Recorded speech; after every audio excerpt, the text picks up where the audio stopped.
बंगाल में ज्ञानेश कुमार को झटका। इलेक्शन कमीशन ऑफिसर का अचानक इस्तीफा और इस्तीफा देते समय सनसनीखेज खुलासा उन्होंने किया है कि असली वोटर्स हटाए जा रहे हैं बंगाल में। खबर चौंकाने वाली है, तो आखिर तक वीडियो में बने रहिएगा। दोस्तों, बनी बनाई खबर आपके सामने प्रस्तुत नहीं कर रही हूं, इसीलिए सबसे पहले खबर की पुष्टि करूंगी। आपके स्क्रीन पर खबर देखिए। वेस्ट बंगाल एसआईआर, असली वोटरों के नाम हटाए जा रहे हैं, यह कहकर बंगाल में चुनाव अधिकारी ने दिया इस्तीफा। खड़ा हुआ नया विवाद। सोचिए, कोई चुनाव आयोग के अधिकारी, ऑफिसर अगर इस्तीफा देते हैं अचानक, बंगाल चुनाव से पहले बंगाल में इस्तीफा देते हैं और इस्तीफा देते समय यह कहते हैं कि असली वोटरों के नाम हटाए जा रहे हैं, तो विवाद खड़ा नहीं होगा, फिर क्या होगा? खबर की डिटेल आपके सामने रखूंगी।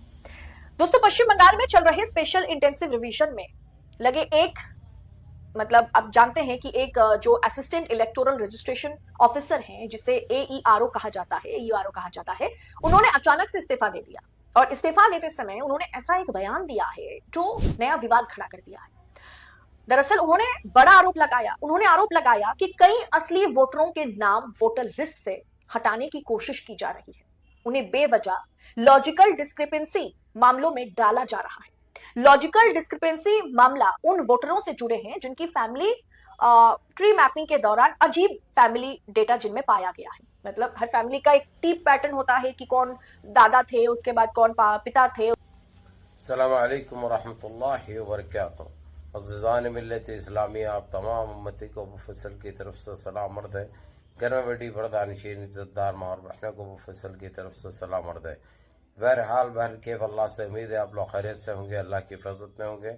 इन मलूनों की मलामत से, इन फ़िरक़ा परस्तों की फ़िरक़ा परस्ती से, इन दरिंदों की दरिंदगी से, इन माबलिनचरों की माबलिनचन से, इन बलात्कारियों की बलात्कारी से, इन दहशत गर्दों की दहशत गर्दी से महफूज होंगे। अल्लाह आप लोग अपने हिफ्ज़ अमान में रखे, अल्लाह अपनी हिफाजत में रखे, अल्लाह हर आबा से, हर शर से महफूज रखे। बहरहाल बहरकैफ मेरे अज़ीज़ दोस्तों, मेरे भाइयों, देश के हालात से भी आप लोग वाकिफ़ है और देश के बाहर के हालात से भी आप लोग बजा वाकिफ़ है। लेकिन ये आपका भाई आपको देश की एक खबर सुनाऊंगा, क्योंकि ये बड़ी उथम मची हुई है खबर। इस वक्त सरकार भी बैकफुट पे आ चुकी है। इलेक्शन कमिश्नर जो ज्ञानेश कुमार के नाम से जाना जाता है, जो एसआईआर के नाम पे और बीजेपी एनडीए को जिताने के लिए जो गेम खेला था, वो सारा एक्सपोज हो चुका है। अब तो उसी के पास जितने उसके वर्कर है, हर स्टेट में जो इलेक्शन कमीशन होता है, वहाँ से लोग इस्तीफे देना चालू कर चुके हैं। वैसा एक हाल बंगाल का आ चुका है, जो वेस्ट बंगाल में इलेक्शन कमिश्नर वहाँ का रिजाइन भी दे चुका है और एक्सपोज पूरी तरीके से ज्ञानेश कुमार को कर दिया है कि उसके कहने पे हमने ये किया था। उसने बताया था कि हम इतने वोट कट करेंगे अपोजिशन के और इतने वोट फेक वोट शामिल करेंगे। ये काम मेरे से नहीं हो सकता, मैं अपने ज़मीर को बार बार नहीं मार सकता, इसलिए मैं ये फैसला किया हूँ और मैं रिज़न दे रहा हूँ। अब इसकी जो सज़ा मेरे को मिलनी चाहिए, मैं वो सज़ा भी भुगतने के लिए तैयार हूँ। ये जैसे ही उसने ये रिज़न दे के ये चीज़ मीडिया के सामने बोली है, हर आप लोगों को ये भी बता दो मेरे अजीज़ दोस्तों, मेरे भाइयों, अभी तक भी ये गोदी मीडिया ये चीज़ को नहीं बता रहा है, क्योंकि ये बताने से सारा देश जान जाएगा, इसलिए वो डर और खौफ के माहौल में है। लेकिन ये मूत्र पीने वालों को क्या मालूम, ये एक और मीडिया, सोशल मीडिया है, जो हर तरीके से इनको एक्सपोज भी करेगा, इनकी औकात भी दिखाएगा, इनकी हाल हकीकत भी दिखाएगा। बहरहाल मेरे अजीज दोस्तों, मेरे भाइयों, अब इनका वक्त ख़त्म हो चुका है, इनकी गंदगी ख़त्म हो चुकी है। अब ये देश में ये लोग रुसवा नहीं होंगे, बल्कि जलील भी होंगे, बेइज्जत भी होंगे, क्योंकि और ये लोग सारे जेलों को जाएंगे। ये आने वाला वक्त आप लोगों को मैं आप बोल रहा हूँ, आने वाले टाइम पे देखिए, भला महीना लगने दो, 6 महीने लगने दो, साल लगने दो, ये पूरे सलाखों के पीछे होंगे, क्योंकि ऐसा हमारे देश को, देशवासियों को गुमराह नहीं कर सकते और देश के साथ ऐसे खेल खिलावाड़ नहीं कर सकते, क्योंकि हमारा संविधान बाबा साहब अम्बेडकर ने जो बनाया है, उसकी ये लोग धज्जियां उड़ा के रखे हैं। ये लोग यही समझे कि कभी इनको कोई पूछने वाला नहीं मिलेगा, कभी इनकी जनपदों को लगने वाला नहीं मिलेगा। लेकिन अल्लाह की लाठी में आवाज़ नहीं होती, जब वो गरजती है ना, ऐसे ही बरसती है ना, तुम्हारी वो आवाज़ आती है ना तुम्हारा कोई हल निकलता, इसका कोई इलाज नहीं होता, लाइलाज रहती है जो चीज़ अब तुम्हारे साथ होने जा रही है। बहरहाल मेरे अजीज दोस्तों, मेरे भाइयों, मैं मुद्दे पे आता हूँ।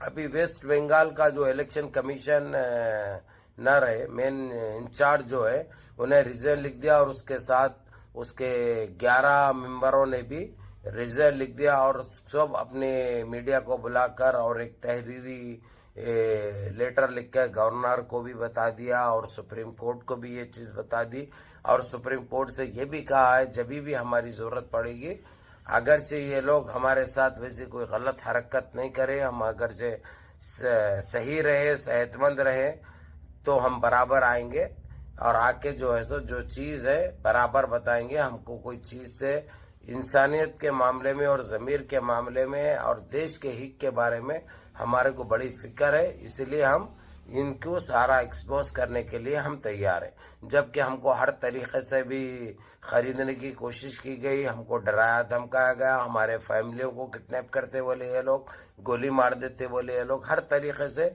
हमारे साथ वो अनहोनी हुई है जो आइए आप भी थी, हम सारी मीडिया के सामने रख देते हैं। और अगरचे उसके बाद हमारे कोई मेंबर को फैमिली के या ख़ानदान के तो हुआ तो ये लोग जिम्मेदार है, वो चीज़ भी बता दी गई।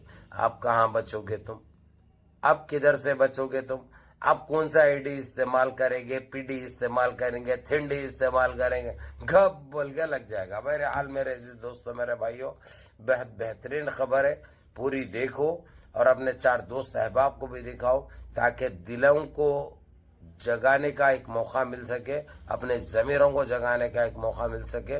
जो आज कलकत्ता में, वेस्ट बंगाल में जो आवाम कर रही है, ये अपने पास भी होना चाहिए। बहरहाल मुनज़्ज़म रहिए, मुत्तहिद रहिए, अपनी सफ़ों में इत्तेहाद बरकरार रखिए, नमाज़ों की पाबंदी करिए, माँ बाप की खिदमत करिए, बड़ों के अहकाम पे अमल करिए और अपने इस भाई को भी दुआओं में याद रखिए। अस्सलामु अलैकुम व रहमतुल्लाहि व बरकातहू।